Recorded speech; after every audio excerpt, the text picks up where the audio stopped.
What is up, everybody? Jarrett from Empire of Assets here, and today we are talking about MetaZoo price drops and also the expected value of MetaZoo products and just collectibles in general, how to calculate them, and how to kind of use that information to judge whether card prices are too high, too low, or pack prices are too high and or too low.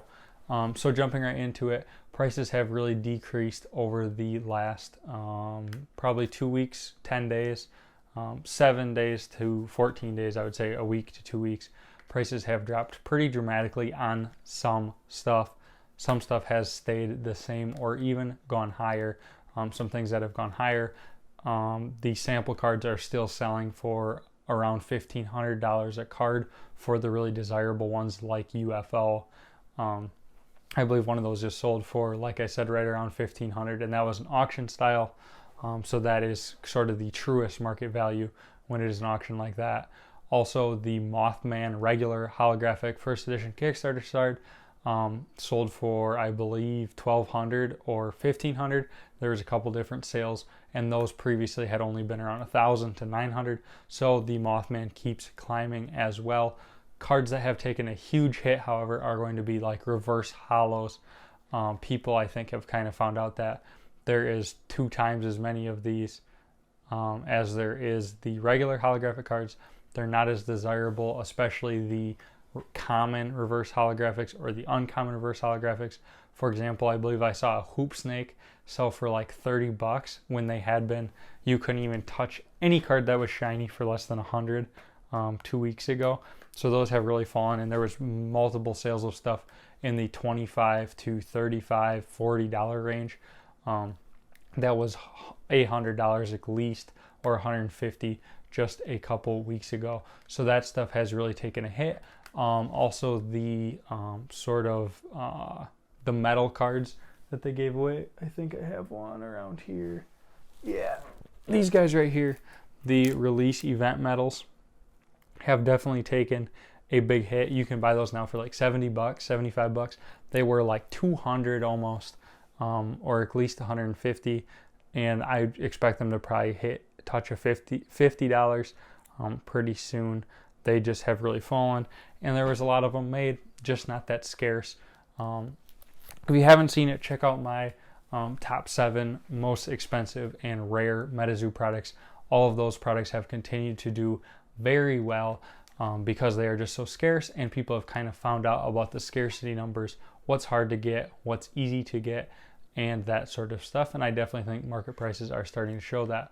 So in the other half of this video, I want to talk about expected values and why those cards selling for $100 a piece was insane. Also, booster box prices have remained pretty steady, right around $2,500. They did dip down in the 22 range. Now they're back up to around 25. I expect those to keep climbing just because it is a booster box. It is the most desirable product to keep sealed, I would say. Maybe the spell book is a little more, but I don't know. Booster boxes are just classic. And when you look at things like Pokemon with those booster boxes selling for such crazy high numbers, that is just the original product that people want. So we're going to use numbers of roughly $2,500 for the math in this video, and then we'll kind of work off of that. So right away, if you do $2,500, which I do have a calculator with me for this, so if I'm looking down a lot, I am just reading the numbers off the calculator. But basically, we're going to take the $2,500 that a booster box was, divided by the 36 packs that are in the box, and we get a value of about $70 a pack.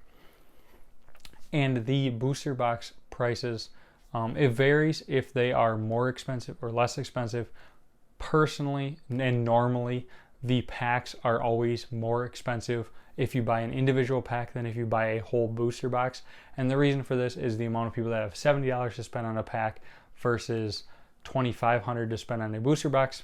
Obviously, there's a lot more people that have $70 and can afford that, but can't afford the big box. This is why people have made whole businesses like James from Z&G Emporium, for example. His original sort of business model was buying booster boxes, cracking them open, and then selling the packs for slightly more than what he paid for them, and then recouping that money, buying more boxes. and that is because of that sort of difference in value between the amount of people and the demand for an individual pack versus for a whole booster box. And in vintage Pokemon times, it's $20,000 for a box versus just $2,500 for a MetaZoo box. Did the market make sense there? Yeah, I think so. Packs were selling for around $120. $100 was kind of a pretty standard price you could probably buy them for throughout most of that. The boxes did fluctuate up and down, but I think right now the market is pretty good on that. The last booster box I sold was right around that $2,500 mark, and the cheapest listing for an individual pack is Sneak Outs, I believe, which is going to be like $85 plus $5 shipping, so like $90. Otherwise, Z&G Emporium has his listed at $99.99, free shipping. So that's going to be like the next cheapest, which is a little bit of a premium over that. His are around $30 a pack premium, and Sneak Outs are around $20 a pack premium versus the box. And I think that's probably about right and pretty healthy. But the thing I wanted to talk about was in the market peak craze, the cards in the pack, like I said, were selling for $100 at least. There wasn't a holographic or reverse holographic card that wasn't selling for at least $100, and they're guaranteed in every pack. So that's going to lead you something that's sort of getting into expected values, which is where you add up you multiply the value of the card times the probability of getting the card in the pack, and then you add that up for if there's 10 cards in the pack, you do that 10 times for each of the possible values of the card, and then add those all together, and that is going to give you the total number, which is the expected value, which basically means if you ripped an absurd number of packs, that it would be the average value of the pack. So if you're gambling and you can buy the pack cheaper than the expected value, you should always take that gamble, because if you play the game a large majority of times, you will win. Where if the pack is more than the expected value, then it is truly a gamble, because you're hoping that the odds are against you and you're hoping that you beat the odds to make more money than you spend on the pack.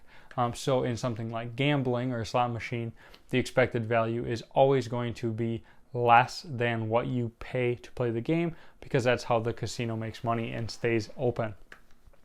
So back to our MetaZoo example, packs were still selling for around $100, and the regular holographics were selling for $200 to the Mothman, which was $1,000. So to give you guys an example, for the Mothman, there is a 1/3 chance that there is a regular holographic card in a pack. So then you would do 1 divided by 3, which is going to give you 0.33333. So if you open any pack, there's a 33% chance that there's a holographic card in it.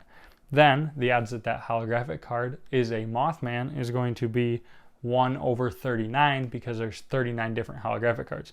So then we would do our 33% times 1 divided by 39, because that's how you multiply with a fraction, and it's going to give you 0.008%. So that means that the odds of pulling a Mothman out of any bliss or any pack is around just less than 1%. Then if we multiply that times the value of the Mothman, which was, we'll say $1,000 around the time that this all was, that's going to mean that the value of pulling the Mothman out of the pack by itself is around $8.54, $8.55 if you round up, just for the chance of pulling that one card. So if you wanted to, you could go through the value of all 39 holographic cards, and then do that with the third probability. Then you'd go through all the reverse holographic cards. There's 54 different variations of those, and then do that times 2/3. Then you would add all those together, plus the bulk, which is something that cannot be overlooked.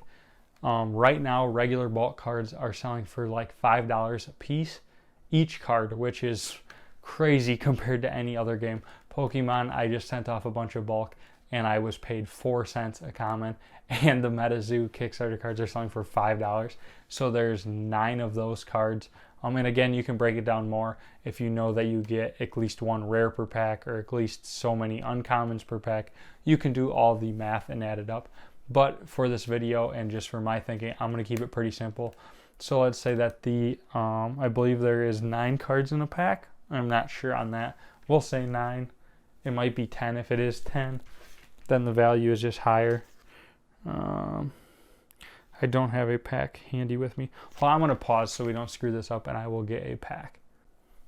Okay, guys, I didn't want to screw that up, but I did get a pack. I kept an art set sealed, and there is 9 cards per pack.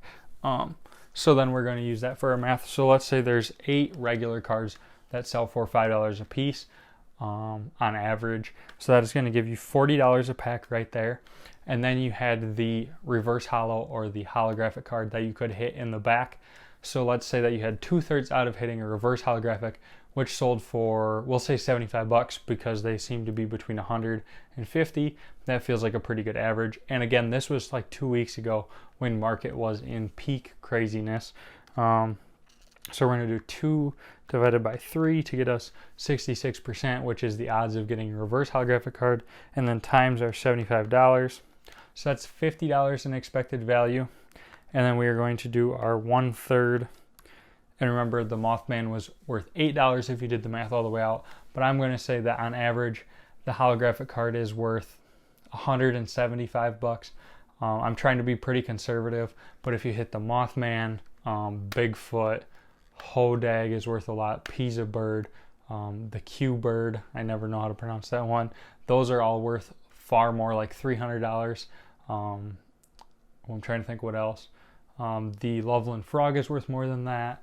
There's a lot of cards that are worth more than that, so I think 175 is pretty safe. So if we do our 1 divided by our 3 times our $175, we get $58. So then if we add that, so we have our $58 plus our $40 for our bulk times the $50 for our reverse holo, we would get a total of $148 about. So right around $150 in value in a pack. Obviously there's fees on selling all of that stuff, but just for a rough number, $150 is what the expected value of a pack was. So this means if you could buy a pack cheaper than that for $100, you buy it, you rip it, you sell the stuff, and you will be making money, again, without fees and shipping and stuff. At this time, packs were selling for $100, $120. So the value of the cards was much higher. You have to look at one of two things happening. Either the value of the pack is going to go up above $150, or the value of the cards is going to come down. And in a brand new game like this, I don't think that the reverse holographic cards, which are pretty common, there's about 2,000-ish out there, they're not worth $100 a piece, or the $75 even that we said. And you see that in the market, those are what have dropped off the most. And the holographic cards also have settled a little bit. So basically then 2 weeks later, after you ran this calculation, you will see that the market has kind of slowed down altogether, but card values have really come down pretty hard. You can buy a lot of the regular holographic cards now for $100 or less. You can also buy a lot of the reverse holos for between $25 and $50, depending on what it is. So prices have really dropped a lot on cards, where pack values have dropped to the cheapest you can buy is like 90, and they're selling at around 100. So you see that the value of the pack has dropped only about, let's say 20 to 30%, where the value of some of the cards has dropped a lot, like 50, 60, 70% even on some of the ones. So just something to think about if you're looking at a new game, or you just want to do a little better due diligence on stuff and see if, wow, this doesn't make sense. Or sometimes, like I mentioned before in the flesh and blood example, you can find little inefficiencies in the market that you can definitely take advantage of and make some good money doing so. So just something to be on the lookout for. I definitely use these sort of expected value calculations all of the time to kind of get a feel for where stuff is at and if I think it is overpriced or underpriced. And like I said, you can do both the booster box one to the packs, you can do the cards in the pack to the pack itself, or you can get crazy and you can do the value of one pack and then times 36 to get an expected value of the booster box.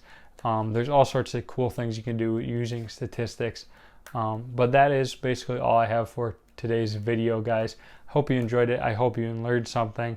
MetaZoo has definitely cooled down a little bit from where it was, but I still have faith in the game, and I think it will bounce back, and I think this was a healthy market correction. I hope you guys enjoyed the vid. Subscribe for more MetaZoo content, and I'll see you in the next one.